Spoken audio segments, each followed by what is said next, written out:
வணக்கம். இன்றைய பதிவில் உடற்பயிற்சியோடு சேர்ந்த ஒரு மூச்சு பயிற்சி தான் நம்ம இப்போ இங்கே சொல்லிக் கொடுக்க போகிறோம். அதாவது சில மனிதர்கள் தொடர்ச்சியாக உடற்பயிற்சி செய்வாங்க, சில பேர் தொடர்ச்சியாக மூச்சு பயிற்சியும் செய்வாங்க. ஆனால் இது ரெண்டையுமே தொடர்ச்சியாக நம்ம செய்யணும், அப்போ தான் நம்முடைய உடல் ஆரோக்கியமாக இருக்கும் அப்படிங்கிறத நம்மளுடைய காதில் நம்ம பல ஆண்டுகளாக என்ன பண்ணியிருப்போம், கேட்டுட்டு வந்திருப்போம். அதனால் இப்போ உடலை ஒவ்வொரு நாளும் வளைச்சி ஒவ்வொரு நாளும் அதற்கு வேலை கொடுத்து செய்யும் பொழுது ஒரு குறிப்பிட்ட காலம் வரும்பொழுது என்ன ஆகும், நமக்கே ஒரு சோர்வு தட்டும். இப்போ நான் ஒரு வளைஞ்சு இன்னைக்கு ஒரு பயிற்சி பண்ணுறேன், இல்லைன்னா எப்படி சொல்லலாம், ஒரு தண்டால் பயிற்சி பண்ணுறேன்னு வச்சுக்கோங்களேன். இன்னைக்கு ஒரு 50 தண்டால் போடுறோம். இது மாதிரி ஒரு 5 வருடங்களாக நான் செஞ்சுக்கிட்டு இருக்கேன் அப்படின்னா உடல் ஆரோக்கியமாக தான் இருக்கும். ஆனால் மனதிற்கு என்ன ஆகும், ஒரு சின்ன சலிப்பு தட்டும். இல்லடா தினம்தோறும் நம்ம இந்த மாதிரி பயிற்சி செஞ்சுக்கிட்டே இருக்கணுமா, அப்போ ஒரு 4 நாள் விட்டுடலாமா அப்படின்னு தோணும். அப்போ நம்மளும் என்ன செய்வோம், ஒரு 4 நாள் பயிற்சி செய்யாமல் விட்டுருவோம். அப்போ திரும்ப ஆரம்பிக்கும் போது திரும்பவும் இதுதான் உனக்கு தெரியும், இதுதான் நம்ம செய்யணுங்கிற சூழல் நம்மக்கிட்ட இருக்கும். ஆனால் இப்படிலாம் இல்லாமல் பயிற்சி இந்த உடலுக்கு உடல் உழைப்பு இல்லாத காரணத்தினால என்ன பண்ணுறோம், உடலுக்கு ஒரு சில வேலைகளை கொடுக்குறோம். அந்த வேலைகளை உடற்பயிற்சியாக இன்றைக்கி என்ன பண்ணியிருக்காங்க, நிறைய செட் பண்ணி வச்சு நமக்கு உடற்பயிற்சின்னு சொல்லி ஒரு சில பாடத்திட்டங்களை கொடுத்து சொல்லி கொடுத்துட்டு இருக்காங்க மக்கள். அதையும் நிறைய மக்கள் நம்ம ஃபாலோ பண்ணிக்கிட்டு இருக்கோம். சரி, இப்போ இதில் உடற்பயிற்சி நான் தினந்தோறும் செய்யணும்னு சொல்லி தான் என்ன பண்ணுறோம், பலவிதமான பாடத்திட்டங்கள் நமக்கு இருக்குது. இந்த பலவிதமான பாடத்திட்டங்களும் ஒரு சில குறிப்பிட்ட காலம் தான் நம்ம செய்ய முடியும்.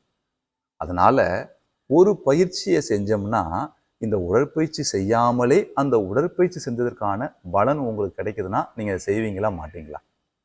கட்டாயம் செய்வோம். அப்போ அந்த பயிற்சி தான் நம்ம இன்னைக்கு பார்க்க போகிறோம். அது எப்படின்னா, இப்போ இந்த முழங்கை, தோள்பட்டை, மணிக்கட்டு, இடுப்பு எல்லாத்துக்கும் வேலை கிடைக்கணும். அப்போ இதுக்கு வேலை கிடைக்கிறதுக்கு என்ன பண்ணுறோம், ஒரு உடற்பயிற்சி நம்ம செய்கிறோம். அந்த உடற்பயிற்சி இல்லாமல், அதாவது இப்போ ஒரு தண்டால் போகிறோம்னா அந்த எல்லாமே வேலை செய்யுது. தண்டால் போடாமலே இந்த இடத்துக்கு எல்லாத்துக்கும் வேலை கிடைக்கணுமா, அதற்கு ஒரு எளிமையான பயிற்சி என்ன, அந்த பயிற்சி எப்படிங்கிறத நான் இப்போ செஞ்சு காமிக்கிறேன் பாருங்கள். இப்போ நேராக நீங்கள் இப்படி நிமிர்ந்து உட்காரணும். கைகளை என்ன செய்யுங்க, முன்னாடி நீட்டிக்கோங்க.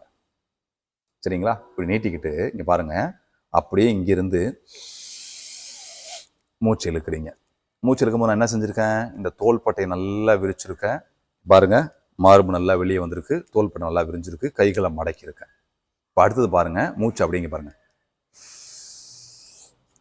மூச்சை விடுறேன்ல, விடும்போது இந்த கையையும் விரிச்சிடுறேன். இப்போ உடம்பு என்ன செஞ்சுருக்கேன், கூன் போட்டிருக்கேன். இப்போ திரும்ப இங்கே பாருங்கள், மூச்சு இழுத்தேன், உடலை நல்லா விரிச்சேன், நிமித்திட்டேன். திரும்ப பாருங்க,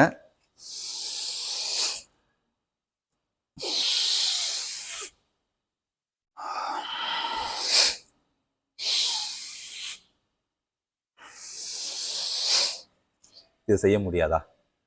இப்போ இந்த பயிற்சியை நீங்கள் செஞ்சு பாருங்க. இப்போ நீங்கள் கேட்கலாம், இப்போ நான் தண்டால் போகிறதுக்கான பலம் இதில் கிடைச்சிருமா, என்னங்க சொல்கிறீங்க அப்படின்னு ஒரு சில பேர் கேட்கலாம்.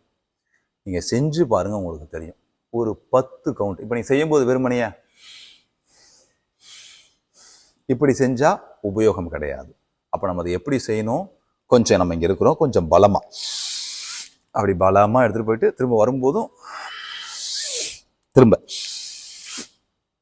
திரும்ப ஏதோ ஒரு 10 கிலோ வெயிட்டை கொடுத்து உங்களை இப்படி இழுக்க சொன்னால் எப்படி இழுப்பீங்க, அந்த மாதிரி உங்கள் மனதில் நீங்கள் கற்பனை பண்ணிக்கிட்டு நீங்கள் செய்யணும்.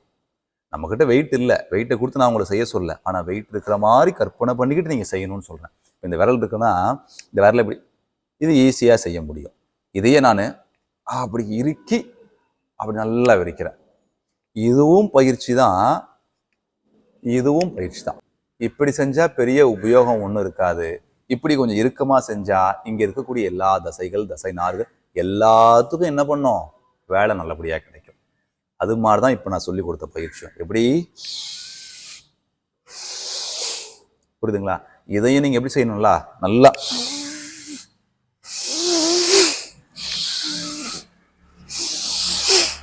இது மாதிரி ஒரு 12 முறை செய்யுங்க. செஞ்சுட்டு என்ன பண்ணுங்க, அப்படியே கொஞ்சமாக கீழே அப்படி குனிஞ்சுக்கோங்க. கீழே குனிஞ்சிட்டு திரும்ப நேராக வந்துட்டு திரும்ப ஒரு 12 முறை செய்யுங்க. திரும்ப கீழே குனிங்க, திரும்ப 12 முறை செய்யுங்க. இது மாதிரி 3 முறை செய்யுங்க. நீங்கள் ஒரு முறை செய்து பாருங்க, அதுலேயே உங்களுக்கு நல்ல ஒரு ஃபீல், ஒரு நல்ல ஒரு உணர்வு கிடைச்சதுன்னா அதற்கப்புறம் என்ன செய்யலாம், நான் சொல்கிறத நீங்கள் ஃபாலோ பண்ணலாம். பொறுமையாக நிதானமாக செய்யுங்க. எடுத்த உடனே வேகத்தை கொடுக்காதீங்க. கொஞ்சம் கொஞ்சமாக இங்கே பாருங்கள், அப்படி மூச்சு எழுத்துட்டோம். திரும்ப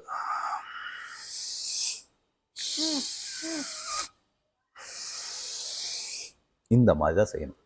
பொறுமையாக நிதானமாக செஞ்சு பழக்கப்பட கொஞ்சம் கொஞ்சமாக வேகத்தையும் பலத்தையும் அதிகப்படுத்தலாம். நான் லைட்டாக அந்த வேகத்தையும் பலத்தையும் செஞ்சு காமிக்க, அதையும் பாருங்க.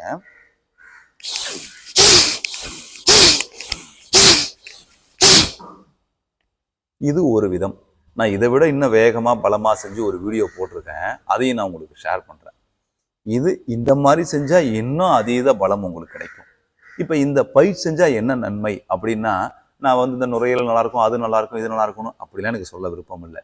நீங்களே லாஜிக்காக யோசிச்சு பாருங்கள். இந்த கைகளை நல்லா, உடம்பை நல்லா விரிக்கிறீங்க, உடலை நல்லா சுருக்குறீங்க. இங்கே இருக்கிற எல்லா உறுப்புகளுக்கும் வேலை கிடைக்கும். அதற்கப்புறம் உங்களுடைய நுரையீரல் நன்கு விரிந்து சுருங்கும். உங்களுடைய மார்பகத்துக்கு இங்கே இருக்கக்கூடிய எல்லா உறுப்புகளும் நல்ல காற்றோட்டம் இருக்கும். இப்போ காற்றோட்டம், வெப்ப ஓட்டம் ரெண்டும் நல்லா இருந்தால் எல்லா விஷயமும் உடம்பு நல்லா இருக்கும். எந்த ஒரு பயிற்சியுமே நம்ம செய்யக்கூடிய விதத்தை வச்சு தான் நமக்கு பலன் அப்படிங்கிறது. நீங்கள் எப்படி நிதானமாக பொறுமையாக கொஞ்சம் கொஞ்சமாக உங்களை பழக்கப்படுத்துகிறீங்களோ அதற்கு ஏற்றாறு போல உங்கள் உடலுக்கும் கொஞ்சம் கொஞ்சமாக நல்ல பலன் கிடைக்கும். செய்து பாருங்கள், நல்ல பலனடையுங்கள். நன்றி. வாழ்க வளமுடன்.